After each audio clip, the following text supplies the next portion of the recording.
Hey guys, SuperCoach Guide here, and who do we trade is back. It's back. It's been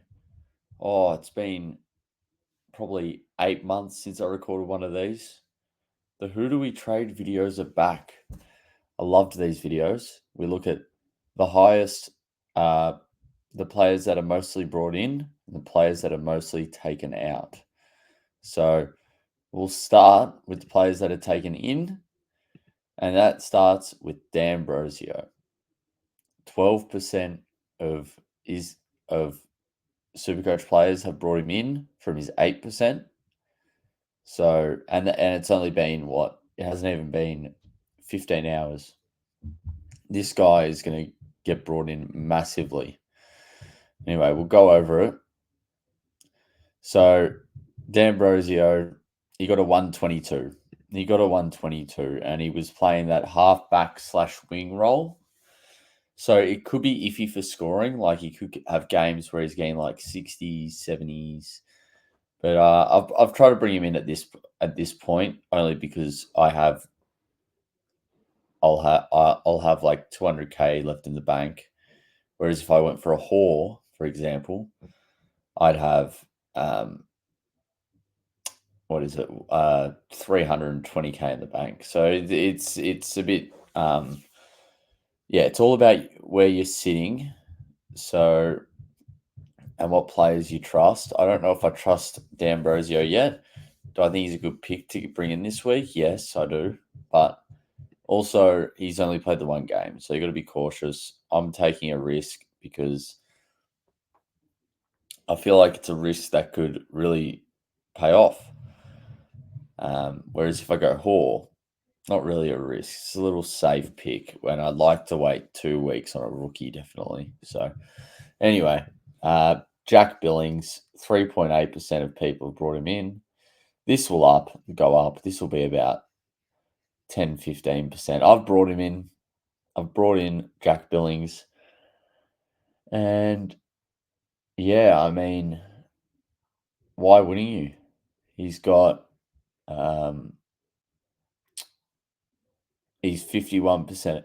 He's 9.3% owned. He got a 119 on the weekend. He's not going to be sub anymore. That's the way Melbourne want to play. That's how Melbourne want to move the ball inside 50 because they've been crap at it in recent years. So Jack Billings, definitely one that I'm going to pick this week. I'm definitely picking Billings over D'Ambrosio as it sits.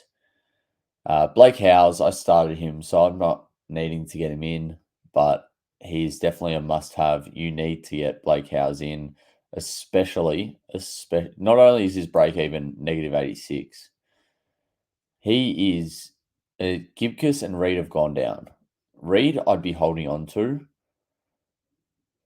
Gibcus, this is if you have both. Gibcus has to go. He has to go this week for a Howes or Hoare or D'Ambrosio. It's got to be one of them. Now, let's say in a reality you have all these players and you have Gibcus. You're gonna have to try. I realistically, no one's gonna really have that, are they? But if you do have that, I'd be finding a way. Probably, who else is there that's defense? Probably a Charlie Dean, but I don't know how long Charlie Dean keeps his spot. If you don't have a Sheasel, you need to get a Sheasel. If you don't have Ryan, you could even go for, but I think Ryan plays a bit of key back this week because of all the injuries, maybe next couple of weeks before they figure out a solution for it. But yeah. Tom Berry. Gee, I wish I could pick this bloke. I wish I could. If you already have two, if you have two of the 5 players here, I think you have to pick Berry. See, I only had the one in house, so I've had to go D'Ambrosio, Billings, Heaney. But I think if you don't, I still don't know if I might really seriously fade Heaney completely, and it could be the dumbest thing of all time. But I'm not going to do it. I'm not going to do it. I can't do it. I cannot do it. He's so bloody good. Um. Anyway, Heaney's Tom Berry obviously -75 break even. That's just nuts. It's gonna if he gets higher than a 60 this week, it's gonna be higher. Or it won't be higher. His price will just go up bonkers. Um. But yeah, he's definitely someone you'd like to get in if you can. I just can't. I just can't. If he goes bonkers again next week, do you bring him in? Maybe, probably. If he gets another 100, I mean, you probably have to get him in, even if he's 220k. Heaney, I regret not picking this bloke. So he just has to come in. He has to come in. DB, a man from the Discord last night, told me Heaney, if a forward is playing midfield, a ball winning forward goes into the midfield and gets a 140, you have to pick him. And I didn't follow that philosophy, and look where I'm sitting now. So, got to pick that man, Isaac Heaney. I think he's higher priority than Berry for me, especially because I do have pretty good rookies in the forward line. I'm not really moving mountains. I don't want to move mountains to try and fit Berry in there as well. So I'm going to pass on Berry. Marty Hall. I'm going to get him next week. I'm waiting a week. He's too cheap. Sorry, he's 123k. I don't like picking rookies after one game. The only way I do it is if I'm really confident or if I need to do it. But yeah, no, you do not need to do it this week. That's for sure. Could you pick Hora over D'Ambrosio this week? Yes, you can. I don't mind it. I've toyed with it, but I'd have too much money in the bank, and it's just not viable. Charlie Dean, I probably wouldn't pick Charlie Dean.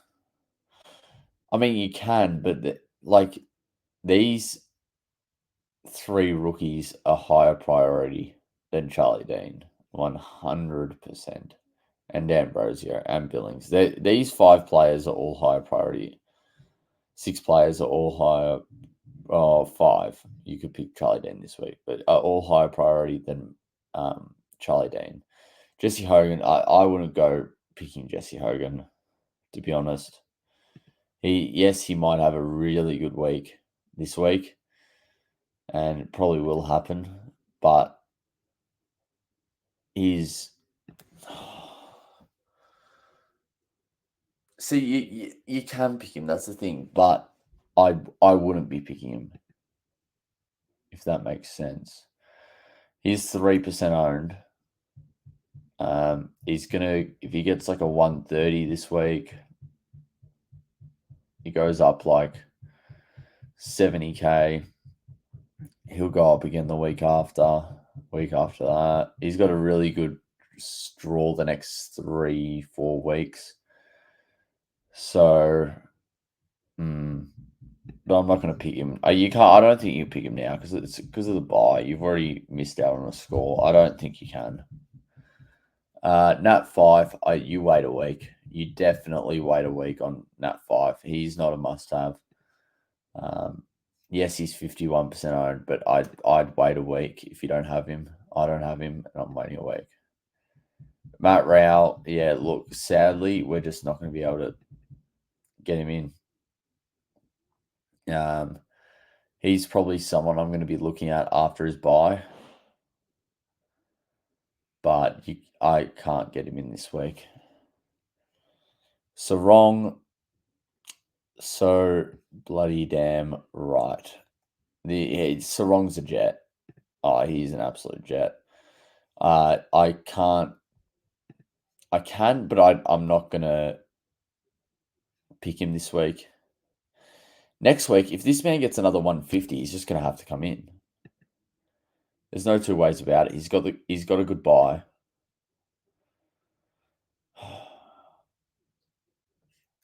Yeah, he's almost the perfect player to slot in at that M4, M3 position. So that's yeah, just I think it might just have to happen next week. The thing is, we're gonna have to double boost 2 weeks in a row. I think most of us, some of us, will probably have just I don't know somehow like all these good players. But yeah, Dempsey. That's next week. He will. I will make moves to get him in. He will come in unless he performs bad. So he's not gonna. Um, there's no point getting him this week. I actually think Sexton will score more than him this week. So why there's not really much point in me getting him. Um, yeah, I think you wait a week because anything can happen. Max Gorn, I think you probably can wait a week on Gorn, but you need to pick him up the week after. I think that's how it's going to roll. If you don't have him, Flanders. I mean, if you have Heaney, you'd be picking up Jackson. Sorry, not Jackson. Flanders this week. You would have thought. Harry Sheasel got a 130. I mean, I think you have to bring him in. Maybe next week actually, but he's just got to come in at some point. Luke Ryan, I wouldn't be picking him. He's probably going to play key defender role the next couple of weeks. Tom Green, if you don't have him, yeah, probably he's a better pick than Sarong. I would have thought at like the same price. But yeah, I think that's all we're going to talk about. I mean, McKercher, Sharp, Cadman, you probably want these three players. Cadman plays West Coast this week as well. You need McKercher if you don't have him, and Sharp you probably need. Anyway, we'll go into we'll go into the most traded out players. Now, Josh Gibcus is a given. ACL, you just got to get him out. He's 150k. If he was 123k, even then I'd still be saying just get him out. Just get rid of him. Zach Fisher, he's gone. He's out. He was playing like a lockdown role. I couldn't understand it because he's not a defender. He's not like a real defender. Zach Reed, he 4,000 people traded him out. I'm gonna hold for a week or two. He could come back, and if he comes back, then that's just cashing that's going to come through. I still believe that he's a good scorer. James Sicily, yeah, you got to get this man out. He's going to be suspended for a week as well, I think. So yeah, he's just got to come out. Nick Martin, he doesn't have to come out. You can hold him for a week, but I kind of have to get him out to do my trades because there's no one else really that I want to trade out at this moment in time. It's either Nick Martin or Hayden Young. I'm not trading out Young yet. No way. Jai Clark, yeah, I wouldn't be trading him out. And nah, he's still got good scoring power. CBA midfielder, he'll be fine. Zach Williams, 2-6. Why are you trading Zach? He's got a break even of -4. Can everyone just kick back a little? Just kick back. Just relax. Just relax. He could go literally 100 next week and then or 90, and everyone's just gonna be like, why did I trade him out? Why did I trade him out? It's your fault, mate. I'm telling you, don't trade Zach Williams out. John Newcomb, yeah, he's got to go. Harm's got to go. You can probably he's got to go for Billings. Surely, got to go. Buderick, yes, he's absolutely got to go after what he coughed up on the weekend. Dawson, no, you hold Dawson. Don't be an idiot. It was tough conditions. Don't be an idiot and keep Dawson. Lazaro 42. Yeah, you can get rid of Lazaro. I don't mind getting rid of Lazaro if you're going to but I'd probably hold him a week and then go to Carroll afterwards. Or you could go Sharp afterwards. Like maybe just hold him for a week. Hayden Young, don't trade him out. And yeah, I think that's about all the players we need to talk about. My trades, well, this is how they're looking. So this is what I've got at the moment. It's pretty basic. I know. I've seen a lot of people do have these trades, but I think I need to fix it up. It needs to get fixed. And with this fix and 200K in the bank, we can start to make real moves next week. This week is just about fixing your team, putting in the players that you really want. I've had to put Flanders in the midfield to accommodate for this change, because I still want Jackson for when Gordon and Grundy go on their buys. So if you want to have a look, that's around around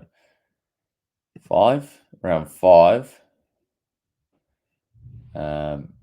What we're going to do there is Wilson Cadman in there. Jackson up to the forward line, and then we've kind of messed it up a little, haven't we? Oh, I don't know. We're gonna have to get Flanders in there. We'll probably have Flanders back in the forward line by then anyway. One of these, we'll probably be able to get Sexton off the field at some point before then, maybe. Not sure, depending on how he scores, really. Thinking of fielding Cadman this week, but I think Sexton's ceiling is just way too good. The role's way too good. And then, yeah, I mean, midfield's looking good. Happy with the midfield. Couldn't be happier. Except for Sanders. But my midfield rookies are also looking good. Backline looking good apart from Young now, so I'm okay with this. I think I've really fixed the team just by using 3 trades. That's all it took. Obviously, I'd probably like to wait a week on Martin, but I just think I need to make the move, and I can't get Heaney by doing it any other way. I tried Clark, it wouldn't work.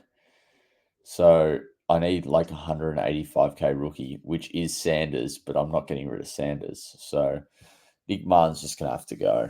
He's just gonna have to go. Anyway, that's the video, guys. Hope you all enjoyed. And yeah, who do we trade is back? Who do we trade? So hope you all enjoyed, and see ya.